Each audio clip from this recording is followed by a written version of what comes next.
Hey guys, before I end up starting the SummerSlam review with my Uncle Darrell, um just making a background quick little short video before the actual review takes place. Now, if you're wondering why our predictions are a little bit out of whack and why am I also getting my SummerSlam review up after Monday Night Raw. Well, but when we recorded the video initially, it was late, very late Sunday night, early Monday morning. So by then I was so tired on my end. He lives overseas. Obviously I live in the US. So for me it was literally 12 basically AM when we stopped recording. Um so just want to make that mention. Some of our predictions that we have in our SummerSlam review for expecting Monday Night Raw, they came wrong because Raw aired and we know like the results. Like for example, I'll just talk about I'll talk about like the Judgment Day split up and where I think they're going. But now that it looks like what we're probably going to be having is Finn Balor, Liv Morgan, and Dominic Mysterio, versus Damian Priest, Rhea Ripley, and maybe somebody of their choosing. I'm guessing. More than likely, probably Jey Uso. I'm guessing. I did enjoy Raw. I enjoyed everything that Raw gave us on Monday night. But as I was saying, some of our predictions are wrong. Like I thought JD would maybe side with Rhea Ripley and Damian Priest, but I completely forgot he's tag team champions with frickin' Finn Balor, and we found out he's taking the side of Finn Balor. So when I make that prediction in the video, I'm wrong. So this video was recorded. That video that we made was recorded legitimately, like for me, basically midnight. And I wanted to go to bed because I had to go up to work the next day. So I didn't get a chance to frickin' render the video and then upload it to YouTube before Raw came out today. So that's the thing. But regardless, we give this our thoughts on where we had predictions on where it's going. At least for the SmackDown side of things, it still can be interesting. But for some of the Raw stuff, it's like obviously it's basically up in the air with how we feel about Raw and everything. But I just want to make this quick little thing about stuff. I guess in certain aspects of Raw yesterday, it was very intriguing to see that Randy Orton is going to be the new challenger for Gunther's World Heavyweight Championship. It makes sense because if you remember from the King of the Ring, there was some controversy in that match, which Triple H addressed it, and he said that they would have a rematch at some point. So it makes sense that, okay, why not do it now when really, realistically, I guess you can say they don't have maybe somebody lined up for Gunther at this point in time, and it makes sense. The CM Punk stuff, it looks like we might just be getting another one-on-one match between CM Punk and Drew McIntyre at Bash in Berlin. While in the meantime, it looks like Seth Rollins, his eye's going to be going off CM Punk to worry about Bronson Reed with Bronson Reed's attack. So it looks like that potentially could be a match at Bash in Berlin or maybe at Bad Blood. We'll see. If they don't do it at Bash in Berlin, Seth Rollins versus Bronson Reed, I'm guessing they'll do that at Bad Blood. I think if they want to make the fact that Bronson Reed destroyed Seth Rollins that crazy, he's got to win their first match. Whenever they have their first match, he's got to win the first match. Because if you're going to want to take Bronson Reed seriously and make him out to be like a legit threat, what's a better way than to do is to beat Seth Rollins?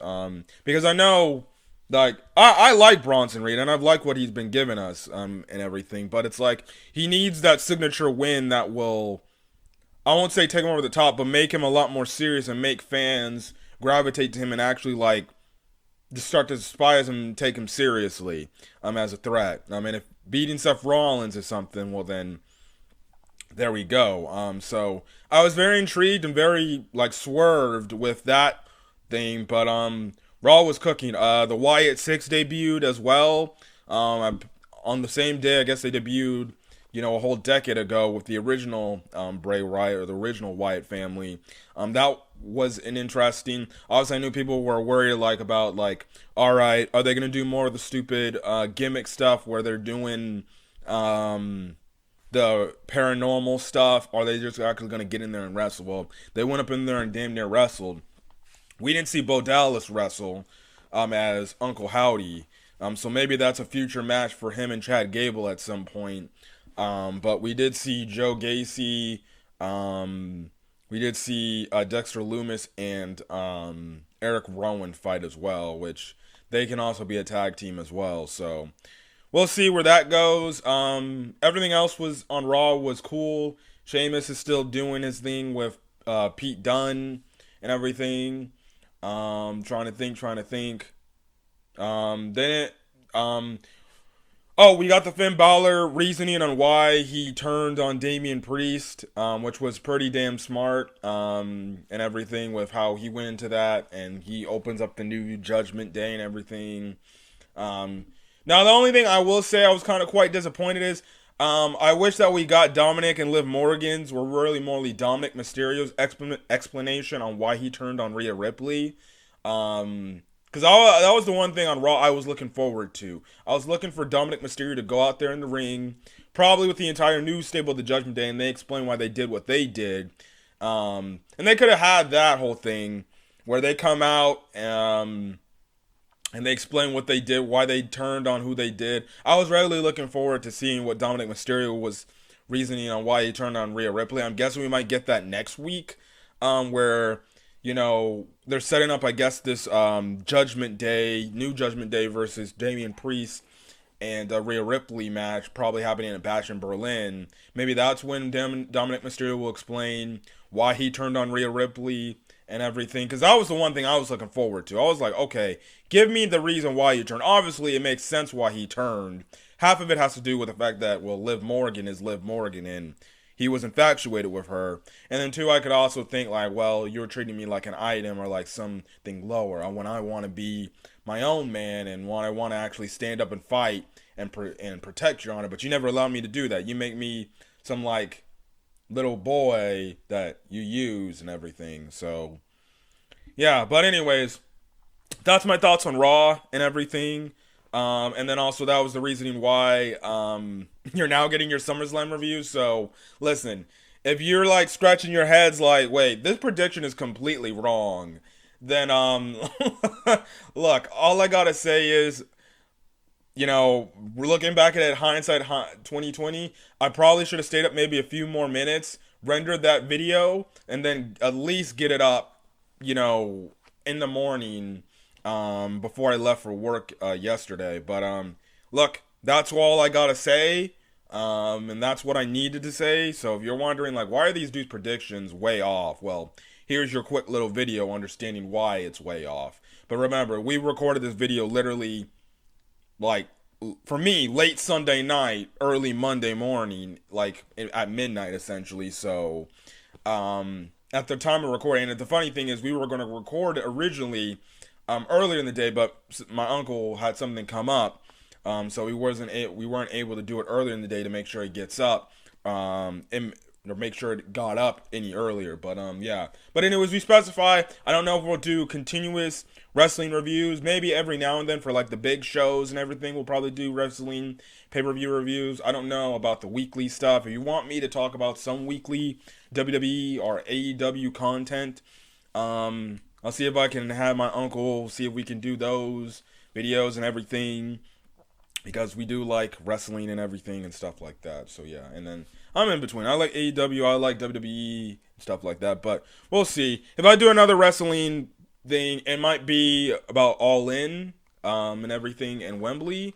So that's the thing right then and there. So we'll see. Anyways, guys, on to the video. Hey guys, came for 15, back with my Uncle Darrell. And we're talking wrestling. I don't talk wrestling on the channel. I talk it every now and then, but hey, you know, with the fact that WWE is big, AEW obviously with they're all out, all in, yeah, all in. It's coming up, and that's pretty hyped up, mostly behind MJF and Will Ospreay, but Will Ospreay. Yep. SummerSlam. Obviously, this was a very big pay-per-view, because they had a bunch of storylines going into it. You had the Rhea Ripley, Dominic Mysterio, Liv Morgan stuff. Um, you had the Gunther, Damian Priest stuff, Sami Zayn, Braun Breaker, LA Knight stuff with Logan Paul. This is obviously the CM Punk Drew McIntyre thing with Seth Rollins being involved, and obviously capping it off with Cody Rhodes and Solo Sikoa with the return of Roman Reigns, which, let's be honest, everybody saw that coming a mile away.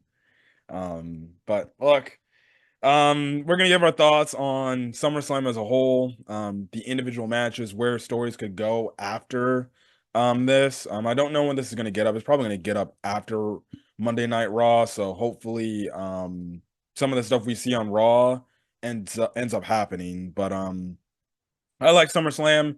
It was good. Um they held it in Cleveland Browns Stadium.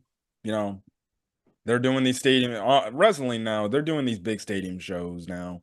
It's just going to be the norm now for these big pay-per-views that they're going to be holding these things in like football Yeah. stadiums. You know? Well, they want to break all of these so-called attendance records, Yeah. So and with SummerSlam being their second best pay-per-view after WrestleMania, I would have thought they would have done better than 57,691. I honestly That, feel like that I feel like they inflate the numbers a lot, to be I, honest. I get it. I'm pretty sure they do, but I would have thought that, you know, I mean, I remember an attendance record for WrestleMania being set at almost 100,000. So why SummerSlam 57? I mean, that Yeah. just seems pretty low for, a pay-per-view that large. Yeah. Yeah. Anyways, let's get into it. We're not gonna break down the matches like that because I'm not like a crazy wrestling type of fan like that will break down all the moves, but we'll just talk about like maybe certain spots that were actually like pretty crazy and like some of the best parts in the match. Yeah. So the first match we had to open up was the not Dominic Mysterio, the Rhea Ripley versus Liv Morgan, a championship match for the World Women's Heavyweight Championship. Now, look, I've been liking this story from the moment, Liv Morgan's been on this whole revenge tour stuff, and she's been, I guess, hitting on Dom from the start and everything. And obviously, the whole point of this storyline was that Liv Morgan was going to take everything away from Rhea Ripley since Rhea Mm-hmm. Ripley was Mm-hmm. the one to take everything away from Liv Morgan by injuring her. So in a weird way, you saw the weeks as the weeks built up or the months built up to this event. You just have it to one where one, Liv Morgan's just is trying to get in the inner workings of Judgment Day, and then two, she's also shooting her shot at Dominic Mysterio, basically implying like Rhea Ripley doesn't give a damn about you. Now listen, I look personally, I understand why Dominic Mysterio left Rhea Ripley for Liv Morgan. What? What? Okay, go ahead and explain yourself. I'll just say this: she's an attractive woman. Not to say And that Rhea Rhea Ripley Ripley. isn't. I was about to say Man, don't get me in trouble on this channel with my wife, dude. Just Look, Rhea Ripley is, hmm, for me, Liv Morgan ain't all that. I mean, I'll say, as a performer, and I, I just don't see the allure of Liv Morgan. I don't see it. mhm, Now, I get why they did what they did. Rhea Ripley had that belt a long time. yeah, She did with no competition, mind you. I yeah. think the only competition she might have had was Nia Jax, and that Until she got came traded to basically SmackDown, and then no, she correct. beat Nia Jax. She beat her, but I'm just talking about from a competition standpoint, someone that's physically gifted enough, other than Charlotte Flair, that can get up in there and go toe to toe with her physicality. I would say Nia Bianca. Jax, I would say Bianca not could. be okay. Bianca Belair, maybe, Hmm. maybe, but Liv Morgan, little itty bitty puny Liv Morgan. Come on now, that's the. I was just like, yeah, I'm just trying to figure out a way how they're going to do this. And yeah, they went a little old school. with the whole betrayal thing, and but we both know under normal circumstances, man, Liv Morgan couldn't carry Rhea Ripley's Yeah. strap, which actually fell off one of her straps, two of her straps actually fell off in the match. So I'm like, come on now, this is ridiculous. And will Rhea Ripley get the title back? Yeah, she will. I She say will she gets it back eventually. at Bad Blood. You think Bad Blood? Yeah, I I'm, can I'm see it. I can see it where maybe because the next pay-per-views, I think it's called Bash It in Berlin or whatever. yeah, that's up here. Yeah, that's up Yeah. here. I think the latter part. I want to say this month. No, I think it's next month, sometime in Next September. month? Okay, that's right. Because they don't want to. They try not to bash with AEW. So you're probably right. It is next month. Because AEW is in England on the 25th. So I think they'll probably do this a little bit. I think they're doing this a little bit after that. But Yeah. I'll all in get all, I mean, it wasn't a bad match. yeah. It wasn't a great match. It was more cliche Yeah. than anything. Am I shocked that the storyline is now Dominic backstabbing Rhea? Am I shocked? No, Yeah. because if you really think about it, Dom has gotten over as a true heel, Hmm. and the Judgment Day is starting to get that fan following that everyone likes. So it makes sense that Dom would, the storyline would keep Dom as a heel. Yeah. So, but we'll see where it goes. I'm a huge Rhea Ripley fan. I just don't think there's anybody that's on her level. Yeah, of Um, course. She's yeah, her basically with this whole turn of Dominant Mysterio, Rhea Ripley is now the top women's baby face in the company right now. correct. And it was growing. Hmm. Um, it was shortly growing. But as they started winning titles, Yeah. you know, fans started following. And WWE fans are fickle to begin with. One Hmm. day they for you, one day they not. So Honestly, that's just wrestling fans in general. in general, yeah. Whereas me, I love my heels. Hmm. You give me a really good heel, I will tune in. Yeah. And yeah, and I liked the Judgment Day, till they started baby facing, Hmm. you know. But we'll see where it goes. Yeah, just some takeaways in the match. There was a part where Liv Morgan threw Rhea Ripley into the pole area of the of I can't think. It's too late for me. Yeah, And she basically plays it off like, okay, her shoulder popped out again because she was out with her shoulder injury.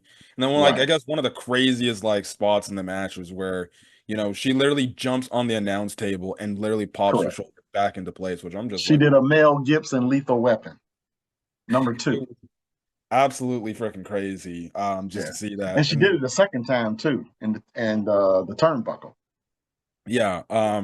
I think this is all for like just match reasons. I don't think she actually like popped her shoulder out into place. No, and I was telling your cousin Jordan the same thing. I was like, dude, I have separated my shoulder and dislocated my shoulder.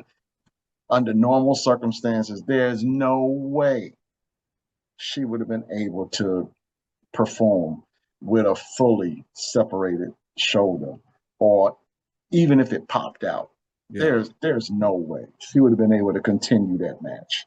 So they had to draw up the whole Lethal Weapon 2 where she popped it back in. And if you notice, if she truly separated or dislocated her shoulder, the medical team would have popped right up in there right away, um, to at least check her out. There was no doctor that checked her out. She was continually saying, it's out, it's out, it's out. But nobody came to check her out. So at that particular moment, I was like, yeah, this is a part of the storyline, for grins and giggles and ah effects. yeah. And did it work?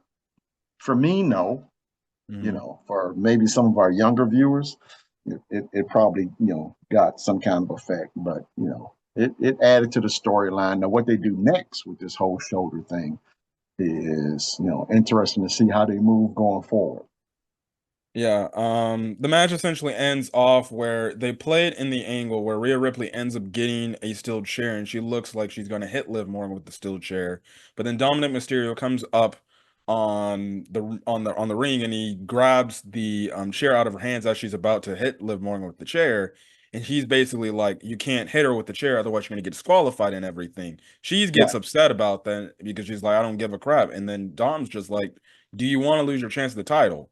So he ends up going down off the ringside, and then he ends up going around.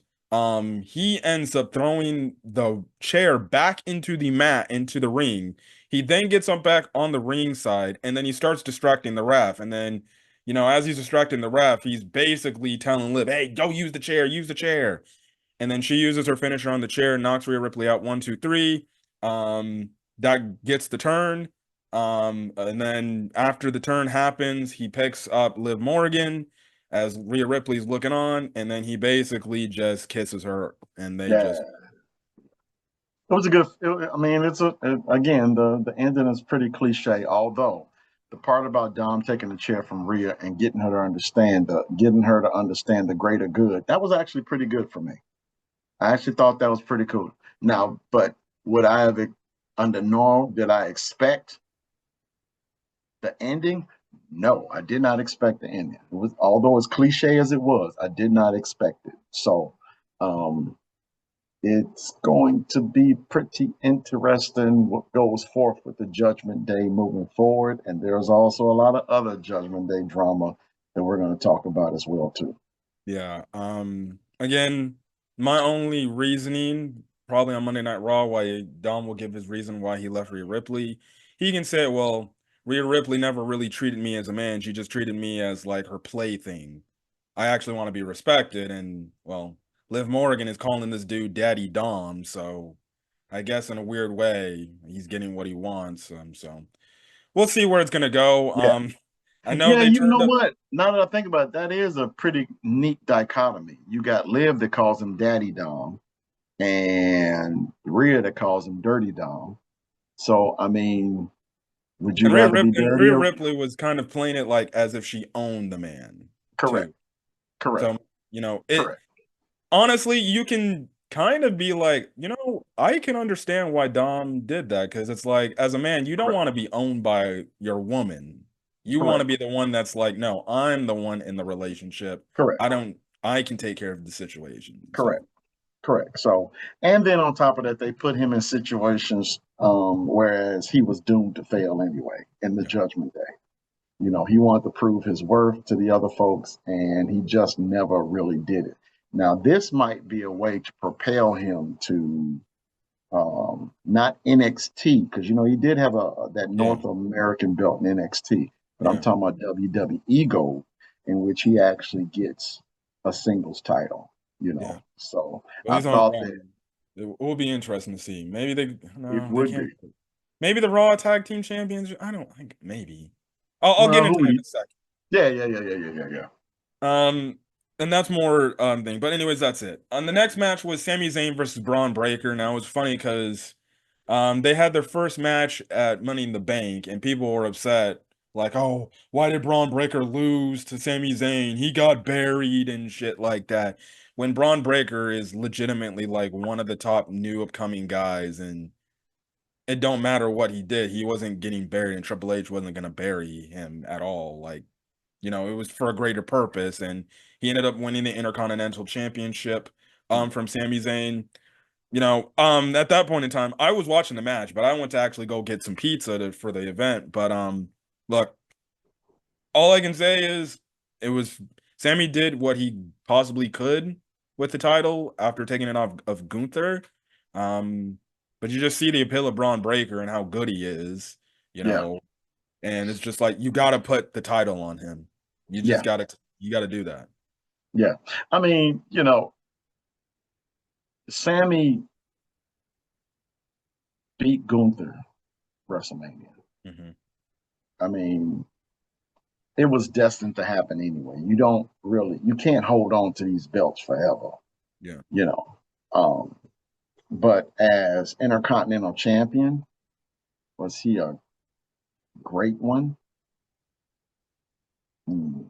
he was okay as champion, but and even with Cody Rhodes, just like we're still trying to find a viable person other than the person you beat to come up against you. And that still hasn't happened with Cody Rhodes yet. So, it was really difficult. And I thought we might have one with him and Braun Breaker. Maybe they go again in another 4 months, Yeah. um, where, Sammy gets it back. Who knows? We don't really Honestly, I have any think rivalries. I I don't know, think I don't think so either, but we don't have any true rivalries in WWE like we had with Cody and Roman. Um, I thought one was brewing, and it could still be brewing with Braun and Sammy. Um, but they had to take that belt off of Sammy because I mean, as champion, he was all right. But we all know heels. When a heel has the chip, yeah, for me, that's when viewership goes up because everyone wants to watch how he meets or she meets his end. So, but you can't, but heels, man, in this day and age, yeah, they run the viewership. Yep. Braun Breaker's gonna be holding the Intercontinental Champion. I think he's gonna hold it for a while.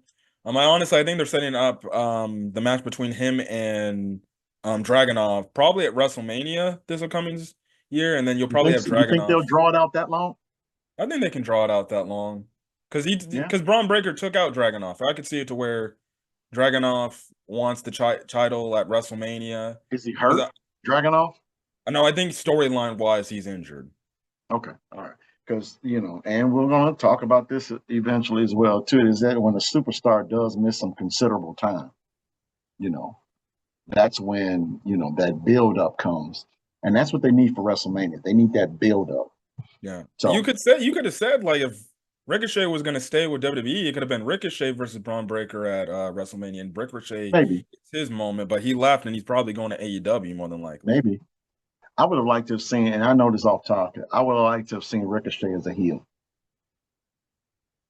I would have liked to have seen him as a heel. I think he could have did really well um, in that role, but you know, Yeah. maybe he can go and reinvent himself and come back. Yeah. But Um I would like to see Dragonoff and mhm. Braun Breaker go ahead. But there's got to be that build up. There's got to be that really good dichotomy of good and evil. And right now, there isn't one. Yeah. But they've been feuding back to NXT. I never watched any of their NXT matches on NXT. But they had on Raw, we've been seeing some matches and they've had some good matches. But That last one was really I good. feel like they can save it till SummerSlam. If they want to do it at some other event, we'll see. Yeah, But I that don't think last one was really good yeah. between Dragonoff and Braun Breaker. It was really good. You know, So the next match after that was Logan Paul versus LA Knight. Um next, I'll say this: Logan Paul is a dang good wrestler. And he actually commits and he works. I know he's very controversial and a lot of people don't like him, but I can respect the fact that he actually takes his time in out of his day to actually understand the business and actually wrestle. He's a damn good wrestler. That's he is something a you damn good performer, and I can honestly see him with that WWE championship. no, I can see absolutely. him with it if he progresses so much. Whereas he's like the top heel in the business, I can see him grabbing. I can see him getting that chip because I gotta admit, he's a damn good performer. But was I would this say match? I would say if he wants that, he got to be more full time than the shit he be doing now. That's true. That's true. And you can't have a part timer with a championship anyway. Yeah. So, And that's the reason why they took it off of him. yeah, yeah. I mean, you hadn't seen him in a while, and but from a performance standpoint, dude can go. Yeah. Dude can go. Now, am I okay with LA Knight with the chip? He was great at first. He really was. But it just, for me, he was better as a heel. Hmm. And again, I love my heels, man. But when a heel goes babyface, it's kind of hard to see them as believable. And that's where I am with LA Knight. The fans love them. They love the yeah, yeah, I get it. Um, I but like him in where the he's at now. I think he's more of a tweener. He's yeah, like a yeah. Stone Cold Steve Austin type of dude where Or he. what The Rock was when The Rock, Rock got over as a heel. And when he got over as a heel, that's what the Attitude Era brought. These heels became lovable, you know. And but LA Knight, just as an in-ring performer, he just looks stiff to me, you know. But he's got some really good mic skill, great mic skills. Yeah. But we'll see how long he keeps that belt. But they got to find a really good That's rival the for thing. him It's to have. like now they finally gave him his moment to finally get a championship, and I was thinking about it, and I'm just like, okay, who's he gonna fight next on Yeah, Smack? that's that's that's I'm like, I guess again, that's not I'm like maybe Carmelo Hayes after he's done with his little 7 series against Andrade. I'm guessing because I know they've been having something. Yeah, I it's don't gonna be know, man. It's interesting. it's, it's going to be interesting. Again, we talked about it, that dichotomy of good and evil, and you got to have a really good heel. You got to have a really good heel to to make a storyline great. And right now, LA Knight don't have one. Yeah, we'll see. We'll see where it goes. The next match was for the women's WWE Championship, and that was Bayley versus Nia Jax. Now this match actually shocked me in terms of the outcome. I thought Bayley was gonna win this match, but yeah, I thought Bayley was gonna win this match. No, I knew Nia Jax. It's Nia Jax's time. It's her time. Yeah. That's what I thought. I was just like, yes. Now the whole Nia Jax and Tiffany Tiffany Stratton, that Stratton. part is confusing the living hell out of me to It's make me obvious think that Stratton is gonna turn on Nia it's going Jax to and win the turn on championship Nia. from her. Yeah, and win the belt. It's just a matter of when. I could see. I'm not seeing it. Maybe they give Nia like maybe 2 pay-per-views with it, Maybe. and then they Or maybe. they screw her again like they've done in the past and give her one pay-per-view and have it taken at Bash at the Beach. Bash at Berlin. I'm sorry, my bad. Yeah. But We'll see.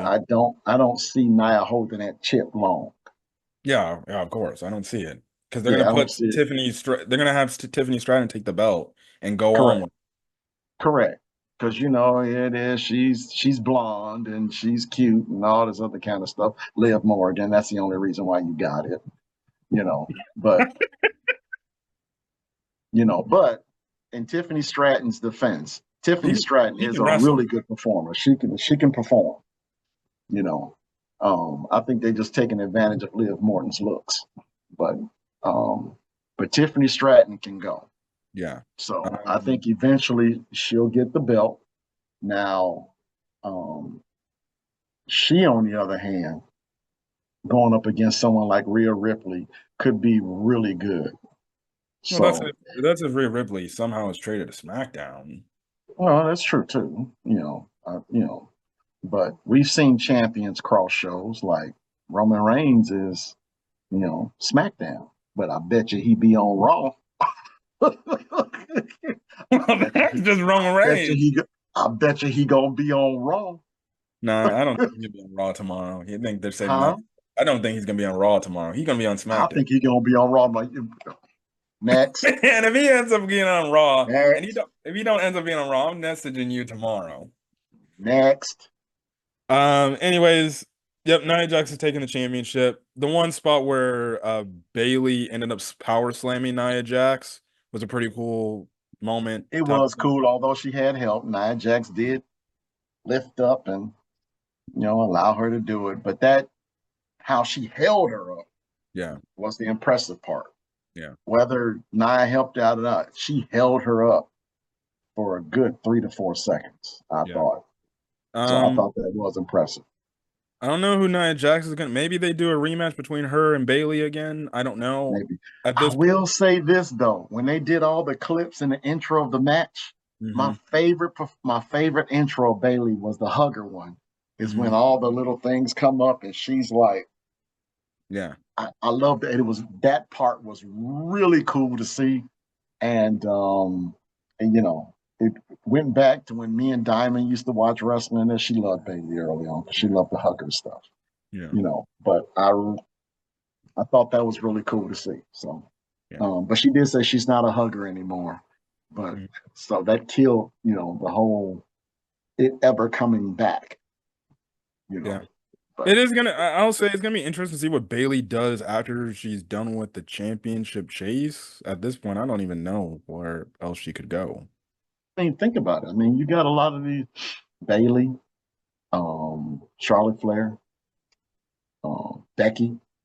I mean, Becky technically a free agent, but well, correct. But at the same time, though, I mean, you got to think that although these aren't really what you would consider old stars, yeah, they are kind of being. I'm not gonna say being phased out, but you got this, they're like the this new. old veterans of the group, while the new Correct. ups, You women got wrestlers, these. where it's like You got these new. Yeah, you got these new up and comers that are coming up, and which is the nature of the business, I'm sure. yeah. But I think the next great one is going to be Tiffany Stratton. Oh yeah, of course. Yeah, Um, right now that's probably far off into the future, but Rhea Ripley for correct. currently right now is Yeah, Rhea top Ripley woman. is clearly number one. Now, I honestly think they're going to do this shoulder thing, and she might be gone for a little. That's what I think. Next up was the CM Punk versus Drew McIntyre fight, with Seth Rollins being the special guest referee. Also, Yeah, just before I get to this, the best part I think about the Bailey Nia Jax part, this is just me. I literally watched the freaking promo when freaking Nia Jax and Bailey were going back and forth, and then freaking Nia Jax called Bailey BBL Bailey. I was just like, what are we talking? Triple H is taking the gloves off, bro. yeah, yeah, yeah. I mean, Triple H as CEO or CCO or whatever his chief content officer, yeah, he has done an amazing job of bringing WWE back after Vince McMahon ran it into the ground. So I thought that was pretty cool. He's building rivalries, which what people wants to see, and you can tell just he's trying to find that next great rivalry. Maybe Bailey and Nia is it. Maybe. Yeah, we'll see. Anyways, CM Punk. I was looking forward to this match, and I honestly thought this match was great. Um, the whole build up, because realistically, the whole CM Punk match was supposed to be with Seth Rollins. Really, at this past year's WrestleMania, he ended up getting hurt. Drew McIntyre ended up taking advantage of that, or Willie. They took advantage of it, and they made it turn from a Seth Rollins CM Punk storyline to a CM Punk versus Drew McIntyre storyline, where you just constantly have it where CM Punk throughout the entire half of the year really screws Drew McIntyre over, and Drew McIntyre just can't keep his mouth shut on social media, and especially on Raws talking badly about CM Punk. And this whole Right. led to the whole thing about him taking CM Punk's beloved bracelet that has AJ and his dog Larry's name on it. CM Punk coming back, obviously, as from his injury. The only thing that I was just like, I'm happy for the match. I'm great. I can't wait to see it. I just need CM Punk to get through this match without getting hurt again. Because if he Hurt. gets hurt Yeah. again, I'm gonna be like, man, this guy might just have to retire because this is just Yeah. really bad luck. Yeah. But the storyline in this match was Seth Rollins was the special guest referee, and he basically was like, "You guys listen to me, and you do what I need to do." Now, basically throughout the match, they're wrestling, but the thing is, at some point in the match, um, Drew McIntyre pulls the bracelet out, and basically CM Punk was focused the entire time on trying to get that bracelet back instead of focusing on Drew McIntyre and beating him, so then he could actually really realistically get the bracelet back. Like there was a part where the bracelet's on the mat. CM Punk literally ignores whatever Drew McIntyre is doing, and he legitimately just going after the freaking bracelet. And I liked how Michael Cole and the other commentators, Pat McAfee and Corey Graves, were like, shouldn't Punk be worried about Drew McIntyre right now? Why is he worried about this bracelet? Yeah. Now, another point. Now again, you can say, well, CM Punk being stupid, but realistically, that bracelet means a lot to CM Punk. Like it has his wife, it has his dog, and this dude that he hates has been basically carrying it around with him 100% of the day.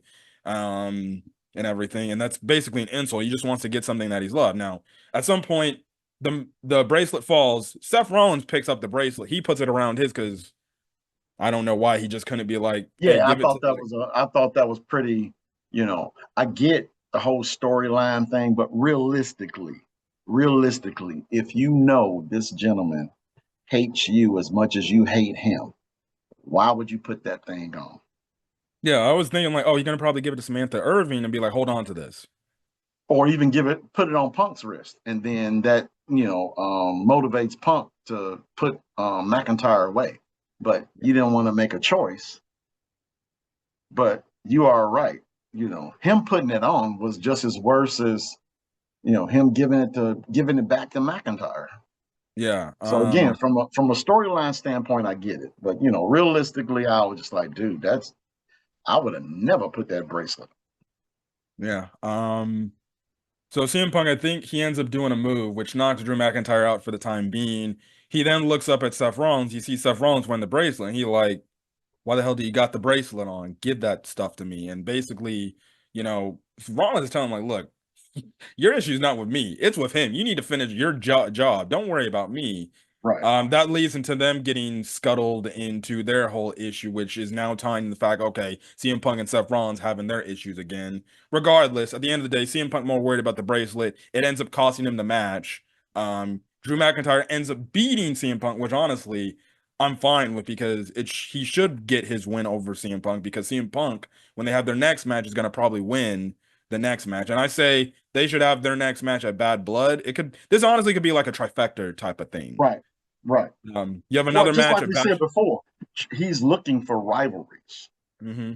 and he's got one with CM Punk, McIntyre, and Seth Rollins. That's something that they can actually go out and potentially maybe have a triple threat match at one of the other pay-per-views later on. I don't know if they can drag this out to WrestleMania, but I can see a Yeah, triple threat I think in the our long future. term thing for WrestleMania is gonna be Seth versus Punk.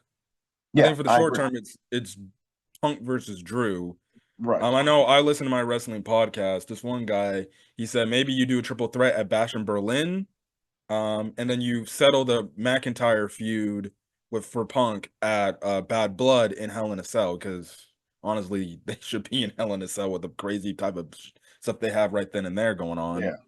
But do you trust? I don't trust Punk in a Hell in a Cell match. That just says injury written all over it. Yeah, but maybe they don't go too crazy. I didn't Yeah, think they went too maybe. crazy. Where Punk could, potentially hurt himself. But again, Punk's back. Hopefully, he stays healthy for a long time. Because I one thing too, I want to see him at least have one more match with Cena in his retirement tour. Because their rivalry is legendary. Personally, Yeah. I would say have that match on the first Raw on Netflix. CM Punk versus Okay. John Cena in the main event. That makes sense. That makes sense. But like I said, we've said it before. Triple H is creating rivalries, and I think that's a really good thing. And we got a really good one here. It's more like it's a man. The personal one too. It's a trifecta all the way around. He's taken Seth Rollins' reaction to Punk returning, which I thought was an honest and normal reaction. Mm-hmm. And he is absolutely turning it into, wrestling gold. Yeah. Look, this is probably up there with the top storyline outside of maybe the Judgment Day stuff on Raw right now. Yeah. It's gonna be very interesting to see. I can already see it where Drew McIntyre gonna come out and he's gonna be boasting on Monday Night Raw talking about how he beat CM Punk. And then two, at the end of the match, he beat CM Punk and he's took the bracelet back. Yes. So that alone tells you, and it's funny because CM Punk I This think went ain't on over. First Take like the other day, and he's like, "Yeah, after this is over, it's done." No, it ain't No. because the man took your Mm-mm. bracelet again, so you can be coming He back. got the bracelet back. So, Yeah, it's gonna be interesting, and Seth Rollins can actually interfere and get involved in this because he's gonna be like, "Man, y'all people because Punk actually gave him the GTS. He gave him the GTS, so maybe then." You have something happen to where maybe Punk and Drew have a promo or something, but then Seth Rollins comes out of nowhere and starts attacking CM Punk because Ninja, you attacked me and you gave me mm-hmm. the GTS at SummerSlam while I was the Right. special guest referee. And Um, that falls into the line of the triple threat match mhm, that we expect to have. yeah. So, I mean, again, another really good rivalry, and all three of these, championship worthy performers. They're not even thinking about a championship, which will allow the people who have the belts right now to go ahead and hold them a little while longer. Do we need to go away and then come back to talk about the Yeah, next two yeah, yeah, yeah, matches? yeah. Yep. Hit me All right. back up. Yeah. All right, we're back to talk the last two matches of WrestleMania. So the first champ, and which was the last two championship matches. The first championship match was for the WWE World Heavyweight Championship, and that was Damian Priest versus Gunther. Gunther ended up actually winning due to Finn Balor turning on Damian Priest. So it's funny. SummerSlam was not only the return of Roman Reigns. SummerSlam, you can honestly make it the fall of Judgment Day with Rhea Ripley and Damian Priest being turned on. But um, obviously, just like with Dom turning on Rhea at some point, you just felt that, and you just knew like it was going to be at some point Finn Balor was going to turn on Damian Priest because Yes. in the bit, and this even dates back to like early like of this year where they were always hinting like, okay, maybe they might have an issue with each other, and they're not seeing eye to eye on things, and Finn Balor finally just turned on Damian Priest.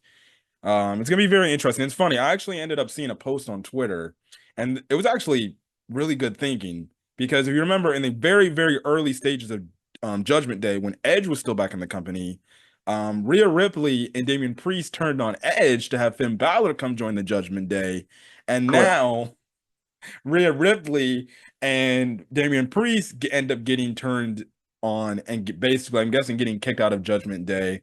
Correct. And I was like, dang, Karma's actually, yeah, you know what, Yeah. for them. So Yeah. you can say, Well, well, I mean, again, that's the nature of the business. Hey man, karma come, and when karma comes back doubly hard. yeah, So what they did to Edge, and bringing Finn Balor along, and be honest with you, if who was the real leader of the Judgment Day anyway? Finn Balor was brought along to be the to leader. be the leader.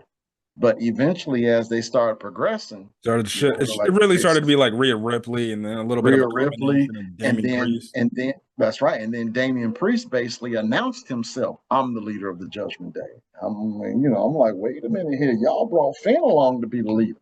Mhm. So when did this change happen? You know, from Finn being the leader to Rhea talking like she was the leader, although she never said she was, and to Damian Priest, acknowledging himself as leader of the Judgment Day. So yeah, I can see why Finn did it. I do. I'm the leader of the Judgment Day. So if there is going to be a Judgment Day, then I think it's going to be Finn that's going to take over Yeah. the Um, way it was originally intended. Yeah, obviously it makes sense for Gunther to win. Now, going back to the Nia Jax match, when Nia Jax won, because her and Gunther were the King of the Rings. When Nia Jax won, I was like, oh, are they gonna maybe swerve this and have Damian Priest beat Gunther? Maybe they'll have Gunther and Damian Priest rematch in Berlin, and that's when Gunther gonna get his big moment. No, they're just like, no, we're gonna give. I like that AEW reference you kind of slid up in there with the Mhm. whole swerve in. Yeah, You know, I like that Swerve. was that was pretty cool. I like swerve too. So just whose house? Yeah. Um. You gotta Anyway, say Swerve's house, but I say that why do you want me to say Swerve's because house? I said whose house. If you would have said whose house, I would have said Swerve's house. Just to. Okay. Okay. All right. Uh, Anyway, go ahead. yeah. Basically, the storyline of this match was that Gunther was calling Damian Priest basically trash because he came from the bottom basement of Puerto Rico and everything. Who then Yeah. he then moved and everything, and Damian Priest took offense to that. But um, again, like I said, I'm guessing that they just rather do it now instead of just wait till Bash at Berlin. So it is what it Yeah. is. The I'm not stage trying. was bigger. The Yeah. stage was bigger here Hmm. to do that than Bash at Berlin. Yeah. I mean, for these two, and I can see these two going at well. I see now that Damien Well, is not so not at this moment now. Maybe yeah, later. not at this moment, maybe later. But could we potentially see a WrestleMania moment with these two again? Maybe. Maybe it depends on how they, write Damian Priest's, Yeah, because he can be a good. Him storyline and Rhea moving Ripley can forward. be good guys now. Right. That's my point. So how, you know, can you write his storyline such whereas, you know, maybe they get it going again at WrestleMania? Can you revive his career to the point? Because I gotta admit, was Damian Priest a good champion to you? I thought he was fine. I thought he He was was fine. fine. That's right. He was just okay. He was just okay. Um but Gunther, dude, He Gunther's holding the already belt. He's holding the belt for honestly a year. yeah, Gunther has already shown I don't care who's in front of me, I am going to destroy them. So, And but again, he has a whole cast of people that he can freaking fight. Like correct, we even get correct. And Seth on Rollins at top of some that, point. did you see his chest before he even entered the match? Oh yeah, I was right because of the match with Finn Balor on Monday. Correct, And then correct. heck, Damian Priest gave And him this another chest slap, and the man was bleeding. Like, bleeding from wow. his chest. This dude is a physical freak of nature. And he takes punishment. And you got to admit, and we've talked about this before too. This is the reason why I say ain't no way in hell Roman Reigns gonna get in the ring with Gunther. Oh, Ain't no way. not Ain't no now, way. not now. Gunther Maybe at some is point too later, but not now. maybe, but Gunther is too physical. He is too physical. I And plus, mean, they got to keep him strong. no. I know that. All I'm Mhm. saying is that it's just from the standpoint of where those two were in their careers, it would have made sense to have them two go at it while they were holding their belts. But I just don't think that with the way Gunther wrestles, you got to put somebody up in there that's willing to take that ass whooping. Okay. Roman Reigns could take a beating like that. Listen, he's my tribal chief, but man, Gunther for me. Gunther's on another level. Yeah, he's definitely the big thing now. The new Yeah, big thing in terms of like the new, well, really the future of WWE because he's correct. literally the future of the company. Now, keep in mind, if you talking about someone that can go up against Cody, I say go with Gunther. Yeah, they That definitely see well, after that Cody loses the belt, the WWE belt. I can see them doing Cody versus Gunther at some point. or even better yet, Gunther loses the belt, and then next thing you know, they revive him and Oh get yeah, him and to go up against Cody Cody with the for that WWE belt. Because Championship. you got to have that really good dichotomy. And I don't think with Cody having the WWE belt, him losing it and going to step down to the world belt, Yeah, I makes can't sense. see that. But I can see Gunther losing it and step up to the WWE belt. Yeah. I can see that. But That, someone would have yeah. to take it from him first. Yeah, that's gonna be the interesting thing. Who are they gonna build up to take the championship from? I could I I can could see see I could see SummerSlam I could next year. see I could see Breaker because of maybe if they eventually turn him good guy, unless they want to keep him like Uh, tweener-ish. I do like Braun Breaker at his. I like it, Yeah. as I think as he a better as a bad being. person. He's a bad guy. Yeah, me too. And I don't think Gunther worked they tried babyface with him, Yeah, I know. and it He did, he it, he's it, got to it be a guy didn't that work. stays bad guy all the time. Yeah, it didn't work, and because they were actually contemplating, healing Cody Rhodes, and I'm like, oh, you can't do that. I mean, man, too many little kids like him. He's like John Cena right now. Yep. You can't heal Cody Rhodes. Yeah. So you gotta have a bad guy that is good enough to go up against him. Now, Gunther for me is that dude. Cody Rhodes has also shown that he is by his days in AEW and working those independent circuits that he ain't afraid of taking a beating, you know. So I think maybe SummerSlam next year. Maybe. Um, Cody wins the belt, keeps the belt to SummerSlam next year. Gunther loses the belt at WrestleMania, reinvents himself, and comes after Cody. That's just, I could see it. And again, Gunther has a whole cast of people. He can revisit a of feud with course, of course, Sheamus. They can he of has, can course. have a match with Seth Rollins Yep, because they tease that potentially yep, happening. Maybe yep. another match with Drew McIntyre because even if Drew Punk, McIntyre is bad, it don't matter. They wrestle good too. yep. Punk. You. Punk, It's a yep. whole. It's a host of people you can use, and then keep in mind you still got Damian Priest. Damian Priest, yep. So you can extend Cody's Gunther's title run to WrestleMania where he would eventually lose it to someone. You know, Heck, I know people throwing out there. Maybe Cena gets in the ring with Gunther. The chase for 17, trying to go get maybe, his 17th championship. He's gonna obviously maybe, lose to Gunther. Um, but who knows? Will make maybe, sense. That would be a good match maybe. to see. I think that could Yeah, be a good match. because you got to have. I mean, we automatically know that Punk versus Rollins at WrestleMania. We Oh yeah, all know that. yeah. We all know That's that's already set in stone. As yeah. barring That's Punk that's don't that's get it. hurt. That's it. Provided he don't get hurt. So, but that leaves what do you do with the world belt? Who do you have? I mean, we've already had Gunther and McIntyre, so we can't go that route. Yeah. So you got to find somebody else that's walking around that may be a viable contender to take it from him at WrestleMania, so he can win the world belt at SummerSlam next year. Personally, I So think I think he's gonna keep. I think he's keeping the world championship for a long time. I think he's gonna be holding it even past WrestleMania. you think so? Yeah. I think he would be wonderful as a WWE champion. You can't have Cody Rhodes with that belt for too much longer because again, you really just don't have any people to go up against him. I mean, he was good as chasing the belt, but now that he has it, it's like, okay, wow, he won. Yeah, we'll Yeah, see. We'll yeah, see. we'll see, we'll see. So yeah, in terms of Damian Priest and where he's going, it's clear where that's going. He's gonna go after Finn Balor. Finn Now, Balor, Bash in Berlin. For me, it's done. I'll say this. I think if they want to, if Triple H can, try to hold off on this till WrestleMania. No. That's a Now, I don't long know. time.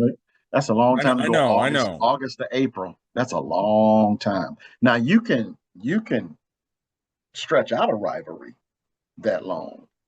Um, I can personally see it where Finn Balor or Damian Priest desperately wants Finn Balor, but Finn Balor at every turn and every way, he keep mhm, running away from Damian Priest. Obviously, they're gonna have to find ways. Maybe he gets like these people he knows, be like, "Hey, do me a favor and take out Damian Priest," and then correct. eventually, at some point, Rebuild the Judgment Day, so to speak. I was about to. Do So, do some tag team matches. so You here, know, here's what I think could happen. So I think at some point, Rhea Ripley, in the short term, she's gonna get her championship back, and I think she's gonna get it at Bad Blood. I think what they could possibly do at Bash in Berlin is this. I think they can do an 8-person mixed tag team match. So you have Rhea Ripley and Damian Priest.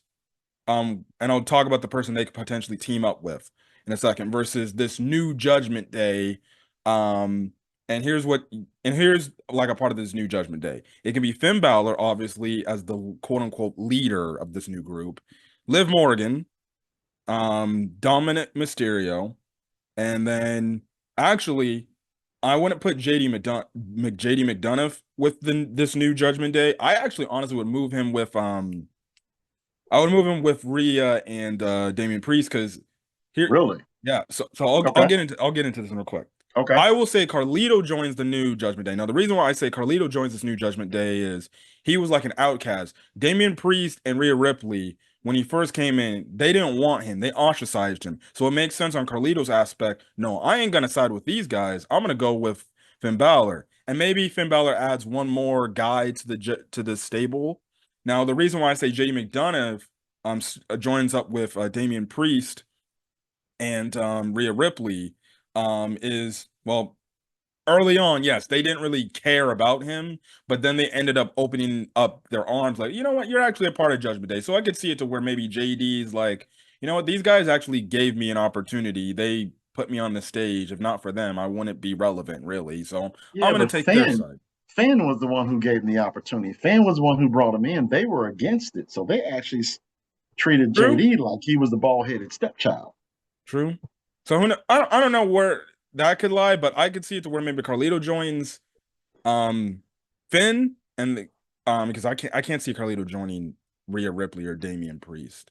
I can see Yeah, JD joining Rhea Ripley and Damian Priest, and maybe it's the type of the thing where he's like he's split between it, and he just ends up feeling like I got to do the right thing and I got to side with them. And then so you have a tag team match at Bash in Berlin. Now, the last member, so you can obviously have it mixed. Women have to fight against women, so you can have it to where Liv Morgan and Rhea Ripley they start wrestling a bit, but you just have it to where Liv tries to run away a lot, and everything. So you just have it where it's the team of Finn Balor, Carlito, Liv Morgan, and Dom. So on the other side you have um Damian, Rhea, and then JD. And here's who I think can get involved to be the next guy member to maybe square up with Dom. And that can be Jey Uso for the time being before he ends up going to the bloodline stuff. Because they've been teasing him and Rhea Ripley having some in storyline like thing. And I think like a few Monday Night Raws ago, she did like a yeet catchphrase. Yeah, she did that. And Dom got a little bit heated by that. So I could see it to where before Jey Uso goes and focuses on the bloodline stuff, he teams with old Judgment Day for this one time being to help Rhea Ripley out. That will yeah, be the quote unquote call she gives him to help, yeah. and they can go bash in Berlin, and there you go. There's your match right Okay, then and there. And then sounds good. you just play it off to where, okay, Rhea will get her get back against Liv at Bad Blood. While in the meantime, you can just have it to where Finn keeps putting these odds up against Damian Priest while he keeps running away and avoiding this. Now, maybe they Right. don't get all the way to WrestleMania, but I would say it would be a good moment for Damian Priest to get back at Finn Balor for everything that he's done to him. Um, Okay. so Excellent. That sounds good. That that's just sounds me. good. I don't know if Triple H will do that, but I think it would make sense to have Finn Balor versus Priest at Mania. Yep. But they still would have to stretch it out Yeah. because we're looking at what September being Bash at Berlin, and then I think Bad Blood is November, Bad Blood's in October. October, Yeah, me and and you me and still Dad have might to, go out to that because we might yeah, see you still Jermaine. have to have something Mhm. between then and Royal Rumble. Now maybe Damian Priest ends up fighting Gunther again in the short term after maybe potentially that mixed tag team match I just said. And Finn interrupts Then again. screws him Kind of again. like Finn doing what McIntyre did to Punk, and Punk did to McIntyre. Have that go back and forth for a few months, just to build the stage to WrestleMania. I can see it happening. Or maybe if you want to do it, Finn Balor does an attack on Damian Priest. It quote unquote injures Damian Priest where Injures he's him. out. So then it Correct. ends up when he comes back, it can be close to WrestleMania. And then it will Correct. shock Finn Balor out of his shoes, like, oh crap, this guy coming back for me. Correct. Or shock him at Royal Rumble. Royal Rumble. That's Royal when he can Rumble. come back. Yeah. Like Yeah. let's just say Finn is in the Royal Rumble match and he's Hmm. doing very well, and Damian shows up to interrupt, and Finn gets eliminated, thus setting the stage for them to at WrestleMania. Yeah. Maybe they do that. It makes Yeah, sense. maybe That's they how do they that. could draw it out. Yeah. Okay. All right. Makes sense. Yeah. It's gonna be very interesting to see this new Judgment Day stuff. We'll see what Triple H does. It's gonna be interesting to see. Now, we talked enough about that. I'm very excited to see where the Judgment Day storyline is gonna go. So Oh, they're dead. yeah, we'll see. We'll see. Anyways, They're I know Rhea unless Ripley gonna be pissed. She gonna be yeah, coming out. She be like, yeah. Dominic, get your ass out here. Uh-huh. Uh-huh. I can actually see them two. I mean, I can actually see Rhea Ripley physically whooping his ass. Oh, that's what's gonna happen. I think. See, that's what I think is gonna happen at Bad Blood and Hell in a Cell. He's gonna find Yeah. a way to get into the cell, try to disrupt the match to help Liv, but then that's when Rhea Ripley gets him and probably power slams him through a table or something. All right. Cool bean. That sounds really good. I would want to see that. So the last match of the night was Solo Sikoa versus Cody Rhodes for the WWE Championship, in a Bloodlines rules match. So doing a WrestleMania callback, but legitimately things didn't get crazy till really the match was over, almost over with. They just had a regular wrestling match. You can say that they maybe could have got like more steel chairs and all this stuff involved, but they were just wrestling a regular match. Basically, you just the storyline of the match is Cody Rhodes, obviously is the veteran wrestler. Solo Sikoa is in this big moment as the quote unquote tribal chief of the bloodline now. And you had it to where like there's times where Solo Sikoa actually gets the upper hand on Cody a few times because really he's been on the sideline. He would always watch Cody Rhodes matches when he would always fight against Roman Reigns and everything. But there was still some inexperiences throughout the match he had.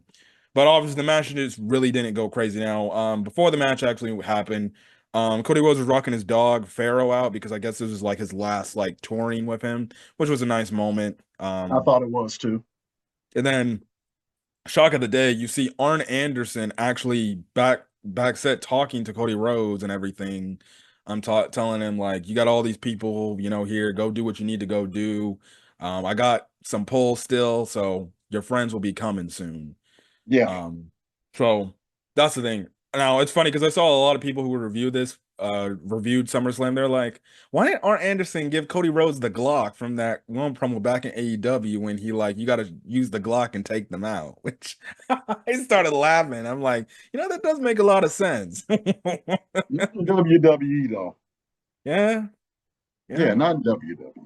So things didn't get hectic till Tama Tonga and Tonga Loa end up showing up and ganging up on Cody Rhodes.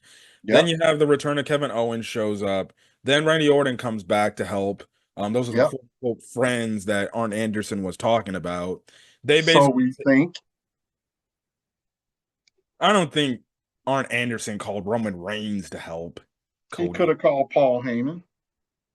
Probably just been like, here, you help my guy out, and then we'll do you a favor to get back at the dude that messed y'all all up.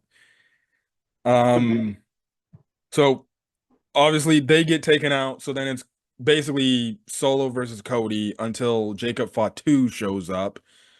He ends up just taking Cody out. Now you get an interesting spot where he puts Cody Rhodes on on the announcer's table. He jumps from the ring to the announcer's table, and after he hits the move, he starts grabbing at his leg or his foot or his It looks ankle. like it was his ankle. That's what I thought it was. Now, personally, I'm just like, I don't know if this is like some sort of work that they're doing, or if he legitimately hurt, but I'm like, please, God, don't tell me he got hurt by doing something He stupid. was clearly upset though. Yeah. He was Um, clearly upset. So I'm hoping that, whatever went on with him, it's part of the storyline and he'll be okay. Because this dude is a freak, doggone nature. I mean, the good Lord had a bunch of wrestlers on a conveyor belt and he put his index finger on Jacob Fatu. That dude is amazing. yeah. Now, luckily, he was apparently in a walking boot. So my guess is, I'm guessing it's not too serious if he's in a walking boot. He must just have an ankle sprain or maybe a high ankle sprain. If they just come Yeah, to and say he has a high ankle sprain, that's the best possible thing because that just means he's correct, gonna be out for a few weeks. correct, correct. Um, So I say, well, clearly we don't want anyone to be hurt. yeah. Because in this particular case, the bloodline is now the top dog back in WWE. Mhm. I'm pretty sure we'll talk about why, later. Yeah. But I mean, um, but when he hit, and I saw the replay, it looks like his upper ankle hit the edge of the table. Mhm. Because normally the thing to do is to kick your legs back, Yeah. so that you don't get that shock of that lower leg coming down. Mhm. But that's what happened. That lower leg came down, and it looks like it hit the edge of the table before the table exploded. So when I first saw that, and he started curling over, and I'm just like, "Ooh, that can't be good. That just can't be good." So walking boot is good. That can only tells me, yeah, it could be a high ankle sprain, Yeah, maybe a if he bone wasn't, bruise. because if he wasn't walk, if he was not in the walking boot, or if he wasn't, he would probably be on crutches if he broke his ankle. Correct, correct. You know, but It so could, I yeah, it don't could be think a bruise. I don't think it was a break. It could be a bone bruise. You know, so like I say, let's just hope that he's okay. Um, so that and I know I'm gonna sound awfully selfish when I say this. Just hope he is okay, so they can send this bloodline story where they need to send it. Because I mean, it would be a disservice to the fans if Jacob Fatu was not a part of it. Yeah. Um, so after that happens, what is it? It looks like Solo Sikoa is gonna end up winning the match and beating Cody, but then you have it to where Roman Reigns' music comes. He comes out, he's wearing a shirt called that says OTC, OTC, which is basically saying original tribal chief. He that's comes correct. out, he walks through, he basically comes into the ring. Solo Sikoa is absolutely shocked. He You lost your gives, shit, didn't you? yeah, Yeah, huh? I lost mine too. You lost your shit, didn't you? I know I Actually, lost no, I mine. didn't. I didn't lose it because I knew this was gonna happen. I knew it too, but to know it and then to absolutely see it is something totally different. And then when he walks out with that OT shirt, a shirt in which I've never seen before. Hmm. I don't know, you have I or haven't seen not. it. It's a new Yeah, shirt. when I'm sitting over here like, oh, dude, I got to get that shirt. Like, dude, I gotta get that. And he walked out, and the only thing I could think of, and he did it too, was wreck everyone and leave. He didn't say a word. He walked into that match. He wrecked who he needed to wreck, and then he left. And Yep. I thought that was just cool. Now, granted, he still hung around for a fact to look at Cody like, "Don't worry, you on my radar too."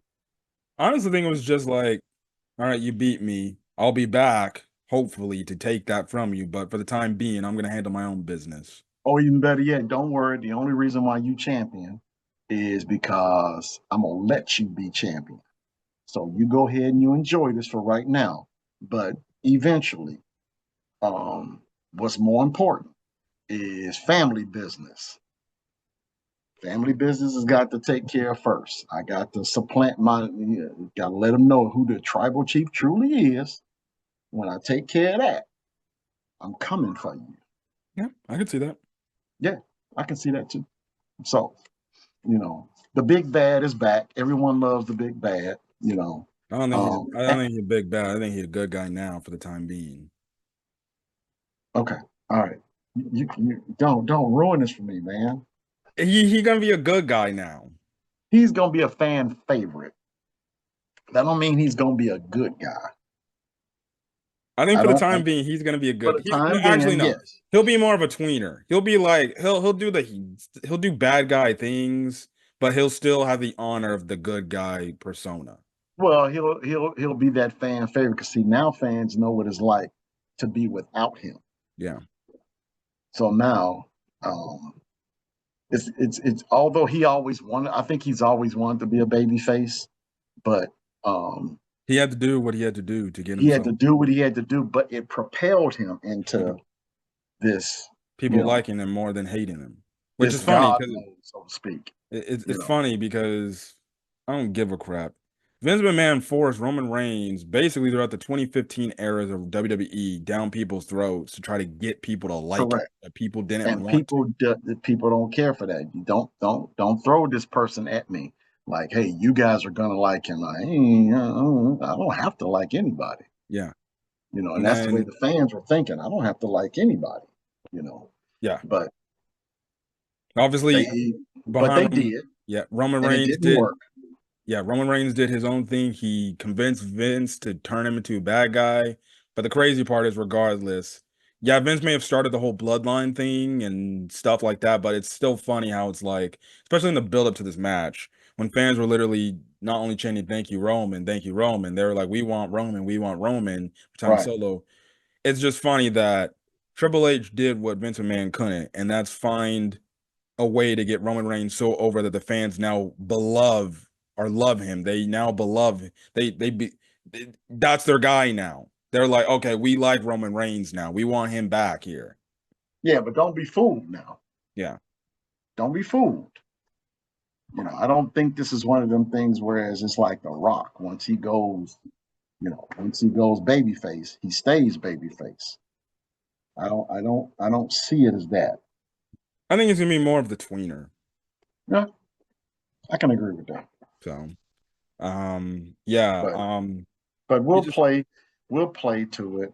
I think moving forward again, like we said before, it's just gonna be, bloodline rules for the foreseeable future, just to keep Roman away from the championship picture.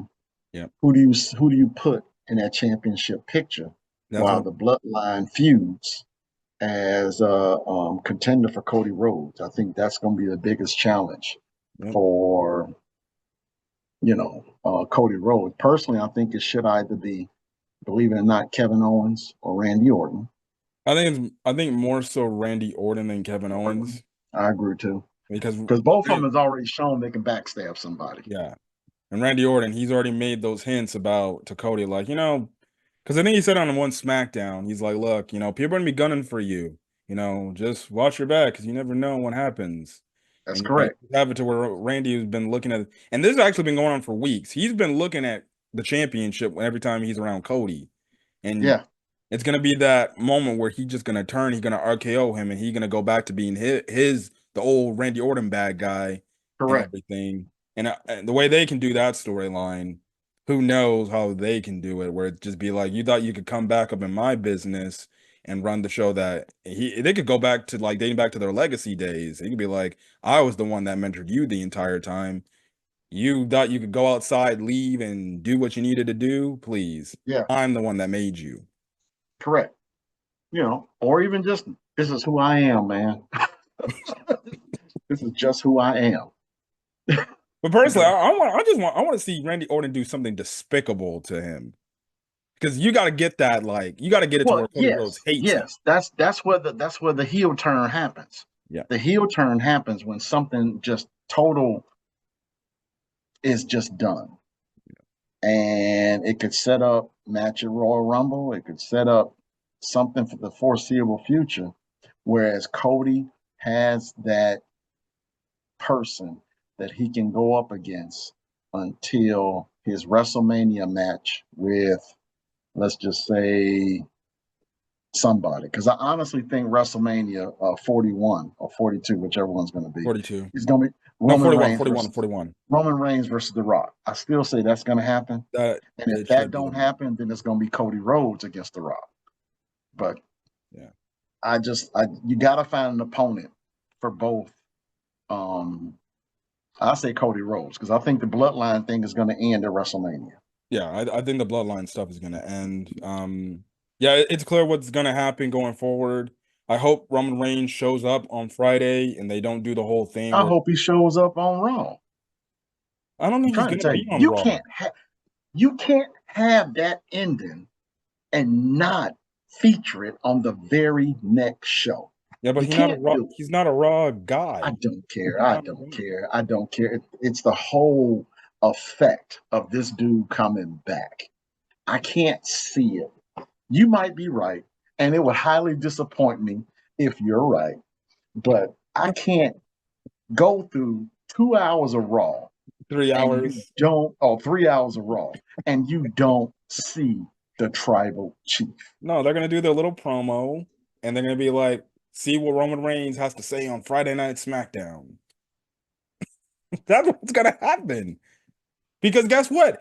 Michael Cole and Pat McAfee are moving to SmackDown. One of the reasons Don't why? pub it Roman up. Reigns. Don't pub it up. Just let it happen. They're not bringing To him up. me, that's where WWE makes their mistakes. They take all the shock value out of their shows. Don't I think pub the it up. I think the Let thing is the for dude Raw. show up. My thing is why the only thing is why I say he's gonna not be on Raw is because one, Solo Sikoa and Cody Rhodes would have to be on Raw. No, that's not happening. He's gonna handle his stuff on SmackDown because that's gonna be his show. I think what the fallout that Raw is gonna mostly be about is about Judgment Day stuff. Bloodline stuff is gonna happen on SmackDown. That's what's gonna happen. I just hope that they don't do it to where Roman Reigns is gonna be gone for like 3 weeks, and then after that time, he's gonna come back and explain why he came back and all this other stuff. Just get it done out the way. Maybe you can have him go away for a week or two. It's clear what they're setting up. They're gonna set up old original bloodline versus new bloodline.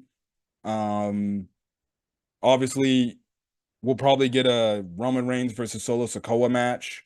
Um, Obviously, the number one thing is whether the Usos stand. When is Jimmy Uso going to come back and side with Roman Reigns? When is Jey Uso gonna take the side and come to the bloodline? It's gonna be interesting. I'll say this: I'm happy that Roman Reigns is back. I thought they kind of missed it, where I was hoping Paul Heyman was gonna come out, announce Me that too. Roman Reigns was gonna come out. Me He's too. here. What I was hoping was, you know how Paul Bearer would always come out and go, "Oh, yeah." I was kind of hoping for something like that. Mhm. That Paul Heyman will walk all the way down to the match, make it look like he's there for Cody Rhodes, because you know him and his family, they have a long history together. Look like he's gonna be there for Cody Rhodes, and then all of a sudden he just points to the back, and then bam, Yeah. there's his music. But I think personally that Heyman actually got hurt. I don't think no, I don't. I think it's just story. I think he got hurt. I just think that when they slammed him on that table, he just wasn't You right. actually thought he got hurt for that? Just don't I think don't he think was so. I think right. it's just Or storyline. maybe it's in the story. Maybe they put it in the storyline. Or maybe he does it on Monday. I don't know. Or tomorrow or today. He Is ain't it coming. what is it Monday for you yet? It's Monday right now. It's 12 Okay, a.m. yeah. Okay, tonight. Yeah, I don't think he coming back. Tonight. He's coming back on Monday. Listen, it would highly disappoint me if they let this build all the way to Friday. That's what's gonna happen. And then they just go like, well, we're going to hear from Roman Reigns about the. No, I can't. No, man, come on, man. You got to pounce on this right now. Why? And you gonna have people buying tickets. You gonna have people buying tickets to Raw only to get the announcement that he's gonna be on SmackDown, probably in another city. Yeah. No, dog. Yep. Yep. Stoke the fire while the fire's hot. No.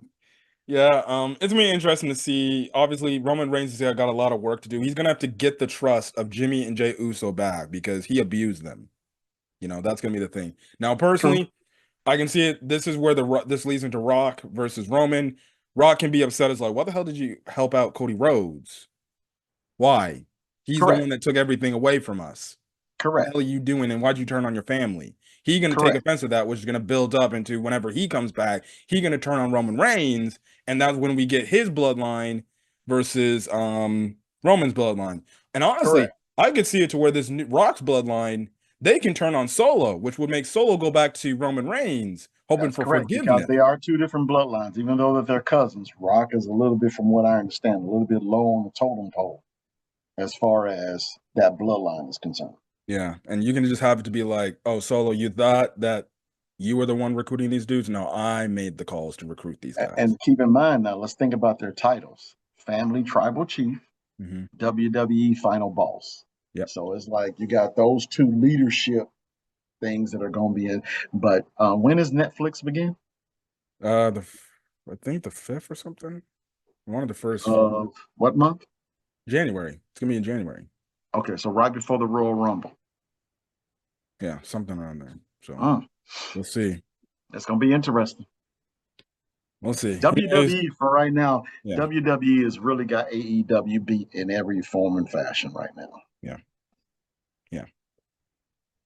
We'll see. Anyways, we're gonna get out of here. It's late for me. I'm gonna have to call it a night anyways. So if you Yeah, it's early for me. I feel people out there wanting to come in my office. So guys, catch you guys video on the next video. Maybe we'll talk about All In or maybe any follow-ups to WWE and stuff like yep, that. Yeah, we'll see. Until then, yep. guys, peace. Peace.